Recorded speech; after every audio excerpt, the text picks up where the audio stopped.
This is Locker Gnome's Brandon-Wirtz with the latest in Xbox gaming news. Call of Duty Black Ops just got its latest upgrade with the Escalation DLC.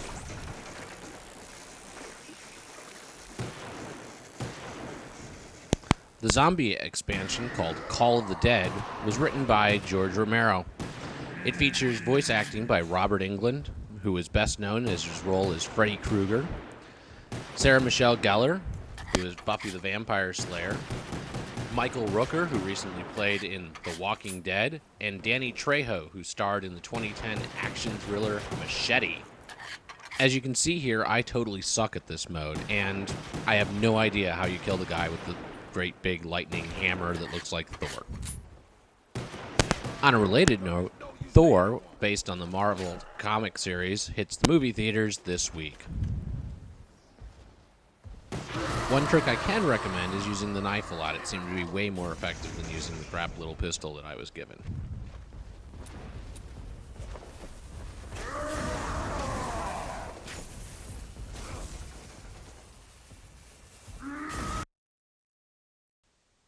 Multiplayer Team Deathmatch. Now this is a mode I can get into. Zoo is an awesome new map. It caters to just about every style of play, featuring lots of bushes and things to hide behind. If you want to play as a camouflaged ghost sniper, there are high spots that you can snipe down from, but there's also plenty of close quarters places that you can run and gun. Whether you're at home with a knife, submachine gun, just about any of the weapons, you'll be able to find your personal style on this map.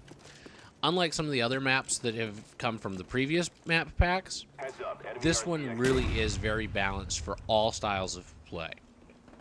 If you get somebody who's playing as a sniper, it's just as easy to find a spot, run up, and sneak up on them. But if you're playing a run and gun style and you step out into the open spaces, a sniper can pick you off. This level is less inclined to get the huge bonuses. Having the dogs called on you is less likely to happen on this level because there's just no way to easily dominate everybody on the map, unless you're me. Care package ready for delivery. Marked it easy. Stockpile is probably the least visually interesting of the levels. It doesn't feature any huge landmarks that you can orient yourself to. You're literally in this grungy warehouse district with trucks spread over and warehouses spread everywhere. And you kind of just have to communicate with your teammates via the navigation points. You'll also find that this level is not as friendly to snipers as some of the other levels in this map pack. This is better for runners and gunners and mid-range weapons. The snipers will find that there isn't a whole lot of cover or high spots, and that your camouflage doesn't work as well because there isn't as much ground cover and bushes and grass and things to just blend in with. It is a snow map, so if you do pick this snow camouflage for your gun, it definitely will help, but not like it has on some of the levels previous.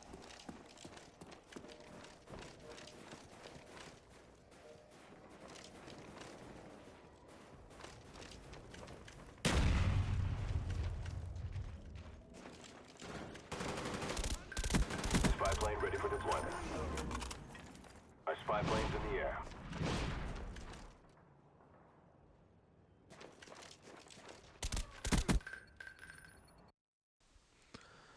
Convoy is one of the more visually interesting to me levels. It has lots of landmarks. There's a school bus, there's a giant missile, there's this gas station where when you cross the little spot, the bell goes ding ding to let the attendant know that he's supposed to come out and fill out your Jeep. What's really fun about this particular map is that it's multi-level. You can fall through the center, you can step up on things. There are billboards that you can climb up on. There are street signs that you can climb up on. All of this means that instead of just looking at the ground that's level to you, you've got to be paying attention to up and down in addition to left and right. This definitely favors people with a wider screen. Several of the people that we were playing with commented that they couldn't see anybody. They had misset their overscan, and that was a big hindrance to them. Also, because this level is very large, you can end up camping and see nobody. The couple of matches that I played where people started camping, we just sat there and nobody could see anybody, and you'd run from place to place looking for the camp spots. Probably that will get fixed as people start to learn the levels and start to know where to go hunting the campers.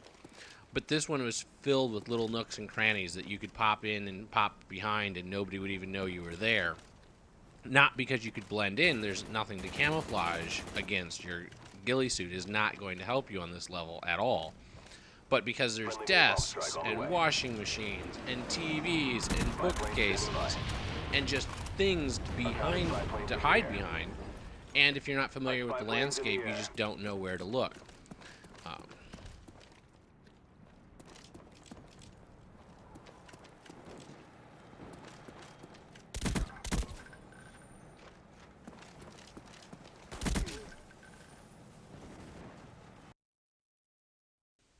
Hotel feels like a level out of Rainbow Six Vegas.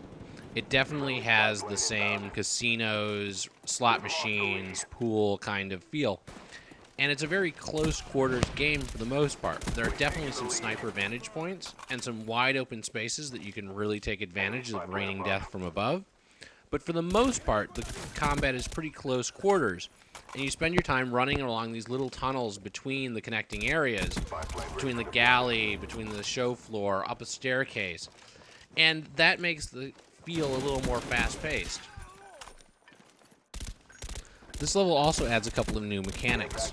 It's the first level to feature an elevator that you can go up and down in. It's also interesting that if you set a claymore in the elevator, when the door opens, the claymore will explode. I haven't really figured out what this is useful for, other than if you can actually get somebody waiting for the elevator on the other end. But overall, it's an interesting new feature.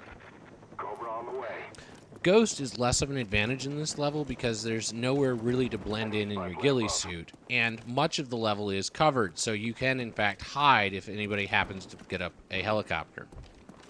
While there has been water in previous levels, this is the first level with, I think, that has really dynamic water, as you just saw there. Unlike the previous DLC that I wasn't as excited about after purchasing, I felt this was definitely worth the money. Unlike the previous maps that had a very high learning curve and very much changed the style of play, it seems whatever your style of play, you'll be able to play these maps and feel comfortable and at home, and feel that you can perform. These are also probably the most visually interesting maps that we've seen to date.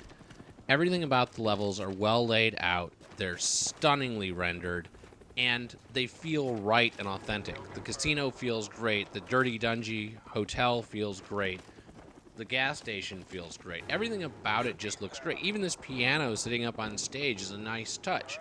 It doesn't offer any cover and there's no way to really use it, but it's an interesting landmark that is a new graphic to the game. It feels worth buying and well created. It feels like another game.